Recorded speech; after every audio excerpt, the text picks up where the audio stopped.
Ebola Chrono Plus avec Bamomed.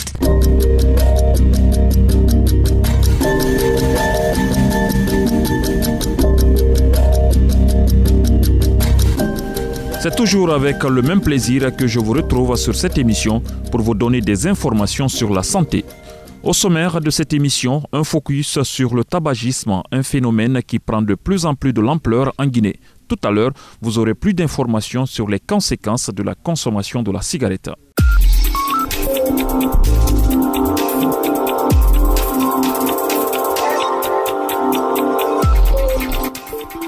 Bonjour à tous, c'est parti pour 15 jours de sensibilisation contre le VIH-Sida dans les écoles.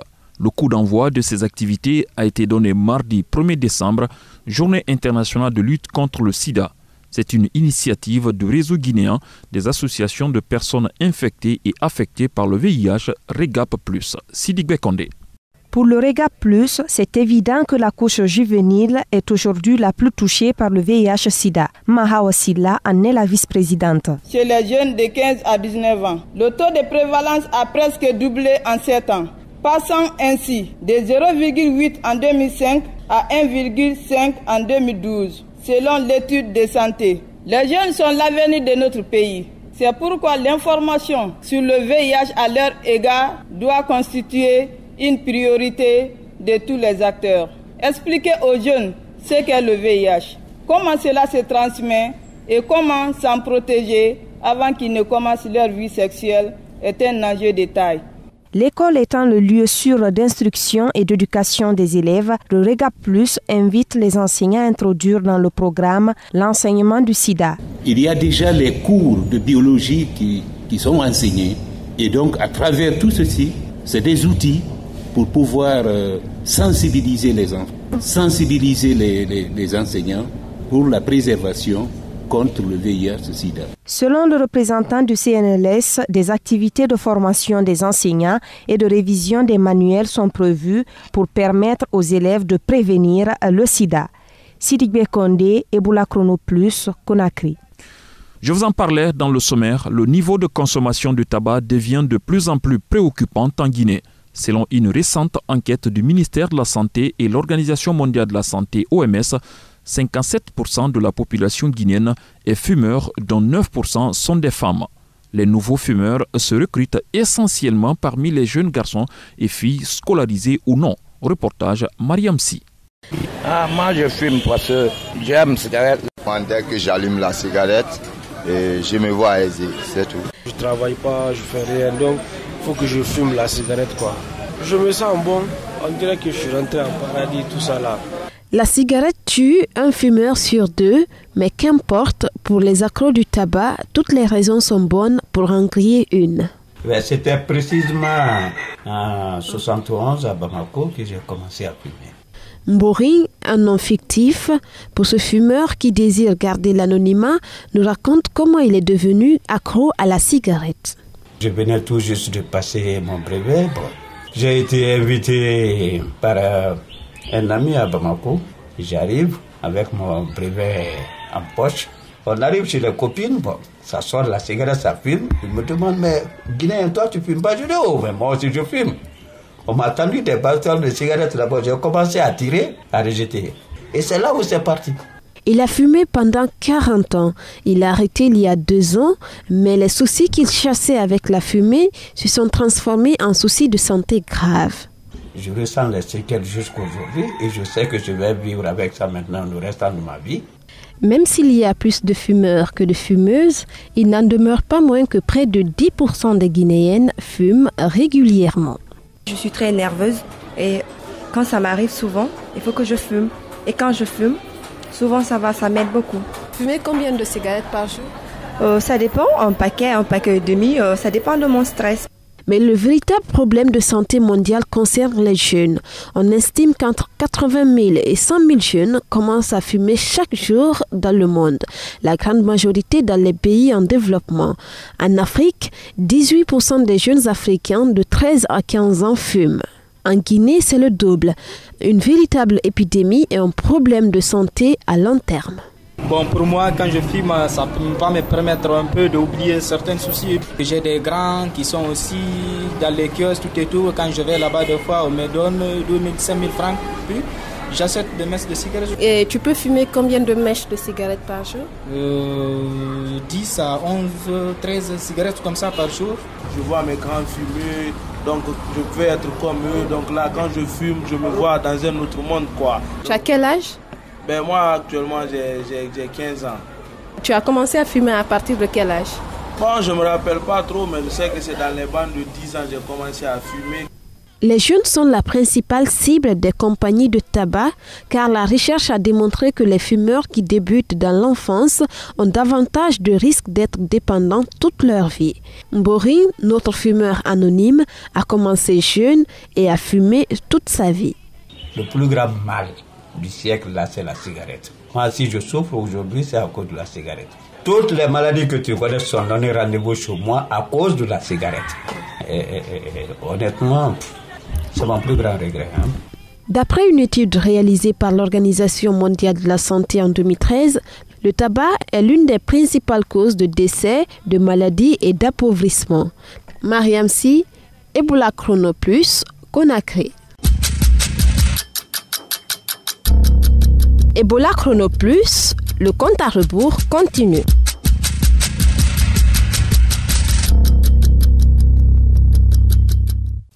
Korka, vous êtes notre journaliste spécialiste des questions de santé. Vous venez de suivre avec nous ce reportage de Mariam Sy. La cigarette a des effets néfastes sur la santé. Alors Korka, quelles sont les maladies qu'on risque d'attraper en fumant la cigarette? Le tabac est impliqué dans beaucoup de maladies. D'abord, le tabac favorise le développement de nombreux cancers, notamment les cancers du poumon. D'ailleurs, 85% des cancers du poumon sont dus au tabagisme. Il y a aussi le cancer des lèvres, le cancer de la langue, de la gorge, cancer de l'œsophage, mais aussi cancer de la vessie et autres.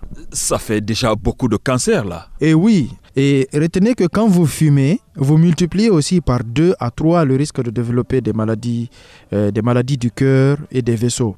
Ce sont par exemple les crises cardiaques, l'infarctus du myocarde, les accidents vasculaires cérébraux, l'angine de poitrine, la gangrène, etc.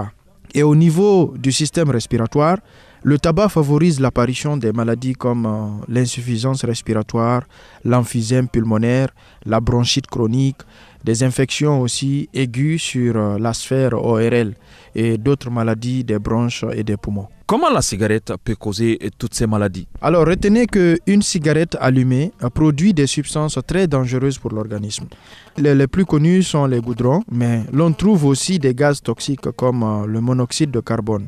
Et il y a aussi divers agents de saveur et des métaux lourds tels que le mercure ou le plomb. On parle aussi de nicotine, non? Oui, justement, la nicotine, elle agit directement sur le système nerveux du fumeur et elle provoque une dépendance très puissante, parfois qui est supérieure même à celle de la cocaïne ou de l'héroïne. Mais le monoxyde de carbone, lui, il est toxique et il est directement responsable de la diminution des capacités physiques et sexuelles du fumeur.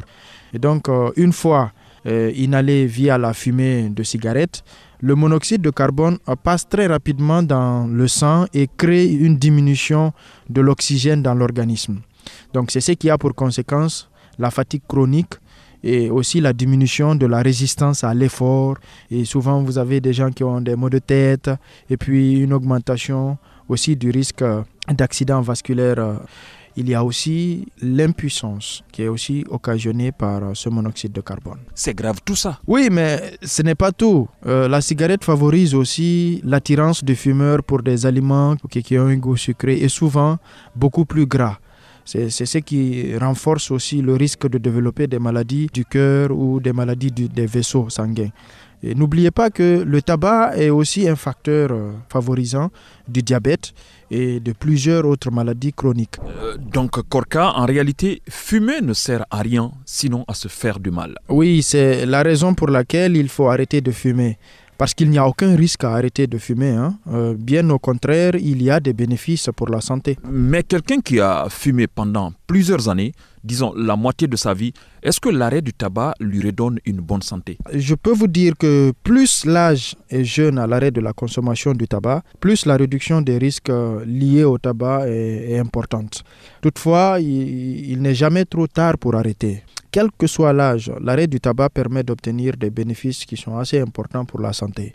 Et puis, arrêter de fumer, c'est bénéfique pour le fumeur. Mais n'oubliez pas que c'est surtout aussi important pour les personnes qui l'entourent, pour son entourage. Justement, Korka, quand quelqu'un fume à côté de vous, est-ce que vous risquez aussi d'avoir ces maladies? Oui, malheureusement, la personne qui est exposée à la fumée de la cigarette, même si elle ne fume pas, elle aussi, elle est exposée au risque de développer des maladies cardiovasculaires. Okay? Par ailleurs, ces risques-là dont on parle augmentent avec la durée et l'intensité aussi de l'exposition à la fumée de la cigarette.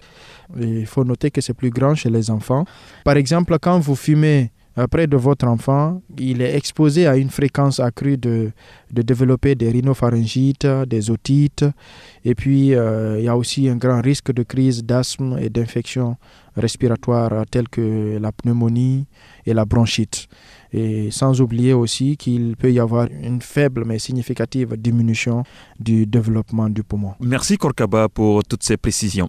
C'était Korkaba, notre journaliste spécialiste des questions de santé. Pour toutes vos questions sur Ebola ou la santé, appelez-nous au 624 19 78 64. À présent, place à la musique Tous contre le diabète, chanté par Instinct Killer et Banlieusard. Écoutez et on se retrouve juste après. Instinct Killer, Banlieusard. Le diabète est une maladie bénigne. Luttons contre le diabète. Évitons de manger à l'excès. L'Alliance Club. Et surtout, n'oublions pas de faire notre diète.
Anamiri de Mariala, Kufwa Samini Sinding, Abaramiri Bebe Yawa, Mengestangi Marandi Feyandi, Vera Masara, Woge Maleda Dande, Woge Maleda Dande, Woge Maleda Dande, Kini Kini Fedea.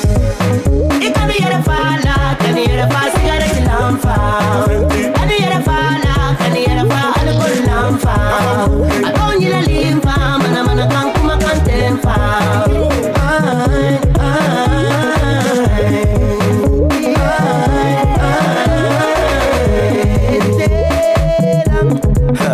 Le diabète n'est pas une maladie fatale. Si tu poursuis ta diète, aussi si tu manges mental, un petit bout dans ton assiette. Ebola Chrono Plus, l'invité du jour.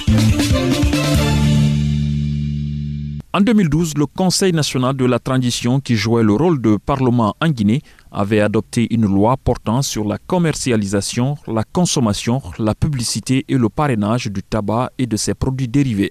Cette loi vise à prévenir et combattre les dangers liés à la consommation du tabac et à protéger la santé de la population.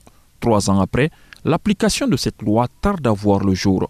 Pour en parler, Afu Amata a rencontré le docteur Ben Youssouf Keita, il est député à l'Assemblée nationale.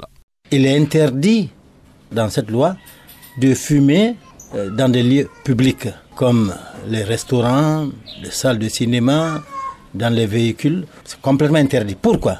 Celui qui fume la cigarette est moins exposé que celui qui inhale la cigarette. C'est ce que les gens ne comprennent pas. Celui qui fume la cigarette, il le fume activement. Donc il prend ses dispositions pour rejeter. Alors que celui qui inhale de manière involontaire, passivement, l'inhale totalement. Et il consomme beaucoup plus de quantité de nicotine. Comment peut-on comprendre qu'une telle loi aussi importante, vu les méfaits de la cigarette, n'ait pas porté fruit dans un pays comme la Guinée? Premièrement, le manque d'information. Ça, c'est un. Le manque de suivi, le manque de sanctions. Dans tous les hôtels, dans tous les restaurants, dans tous les bureaux, il devait être inscrit au frontaux interdiction de fumer. Mais, madame, vous pouvez compter du bout des doigts les bureaux où vous irez, cette interdiction ne serait qu'en photographie planquée sur la porte d'entrée. Il n'y en a pas. Ça ne vous révolte pas en tant que parlementaire? Évidemment, ce n'est pas que ça qui nous révolte. Beaucoup de choses nous révoltent. Mais il y a des priorités, comme vous avez. Ce n'est pas une priorité, la question du tabagisme? Pour le moment, je ne vous mens pas. Nous ne sommes pas attaqués à cela. Je vous assure que nous allons vraiment nous y mettre. À la rentrée prochaine. Facile de faire appliquer une telle loi dans un contexte comme celui guinéen? C'est une question de volonté et d'organisation. Toutes les lois sont faciles d'être appliquées à partir du moment qu'elles ont été analysées par les élus du peuple et promulguées par le chef de l'État. Ça signifie que toutes les dispositions ont été prises, tous les pour et les contre ont été analysés et on a trouvé que c'était plus favorable. Donc, on doit se doter des moyens de contrôle et des moyens de la faire appliquer. Il faut qu'il y ait non seulement une information, une large information, comme vous êtes en train de le faire, dans les bureaux, même dans les ministères, qu'on crée des zones de fumeurs. Une fois qu'un lieu de zone de fumeurs est créé, tout le monde sait donc que ce n'est pas permis de fumer n'importe comment et n'importe où. Dans les pays occidentaux, la cigarette, elle coûte cher parce que vraiment il y a les taxes et tout ce qui s'ensuit. Et donc ça réduit la consommation. Ici, ça ne coûte rien, ça coûte des miettes, donc c'est à la portée de tout le monde. Est-ce que, en tant que parlementaire, c'est une question sur laquelle vous allez vous pencher pour que les sociétés qui vendent, les compagnies qui vendent la cigarette soient soumises à des taxes beaucoup plus élevées? Première des choses, les cigarettes, la qualité qu'on vend en Europe n'est pas la qualité qu'on vend en Afrique. Premier danger. Quand vous achetez des cigarettes Marlboro en France ou aux États-Unis, ce n'est pas la même qualité de Marlboro que vous achèterez à Conakry ou à Abidjan ou à Bamako. Non. Généralement, les trafiquants font de la contrefaçon. Donc le risque est 2 fois élevé. Est 2 fois plus élevé. Et quand vous faites de la contrefaçon, le taux de nicotine n'est pas respecté. Quand vous le contrefabriquez dans des laboratoires clandestins en Afrique, ici, quelque part, évidemment, il va de soi que vous ne respectez aucune norme. Et c'est pour cette raison, comme ce n'est pas des cigarettes d'origine, ce n'est pas des cigarettes de qualité, le prix est moins cher. C'était le docteur Ben Youssouf Keïta, il est député à l'Assemblée nationale. Ebola Chrono Plus, à vous la parole. Passons maintenant à la réponse à vos questions avec Asma Diallo. Nous allons donc répondre à une question envoyée par Amadou Doumbouya de Kindia. Est-ce que Ebola est fini, oui ou non? Où en sommes-nous? Alors, monsieur Doumbouya, très bonne question. Je vous dirais que Ebola n'est pas encore terminé. Selon les normes internationales, l'OMS déclare un pays libre d'Ebola que lorsque le pays concerné fait 42 jours sans enregistrer de nouveaux cas. La Guinée a 15 jours sans nouveaux cas. Mais, j'insiste, pour que nous atteignions l'objectif 0 cas, il faudra donc respecter les mesures d'hygiène de base, c'est-à-dire continuer à se laver les mains, garder les kits d'hygiène devant les bureaux, devant les maisons et obliger chaque personne à continuer de se laver les mains, que ce soit avec du chlore ou du savon. Éviter de manipuler les corps et même de les déplacer. Remonter les alertes en cas de suspect dans les structures les plus proches. Et n'oubliez surtout pas que le 115 continue à fonctionner. Voilà, faites comme M. Doumbouya. Continuez à nous écrire. Retenez bien, le 624 19 78 64 est un numéro juste pour vous, chers auditeurs. Nous essaierons donc de répondre à toutes vos préoccupations sur la santé ou Ebola avec des spécialistes. Merci, au revoir. Merci Asma Diallo. Ebola Chrono Plus, c'est fini pour aujourd'hui. Rédaction en chef Afio Amata, la technique Cabinet Sano, présentation Ba Mohamed. Merci de votre attention et à bientôt pour un nouveau numéro d'Ebola Chrono Plus.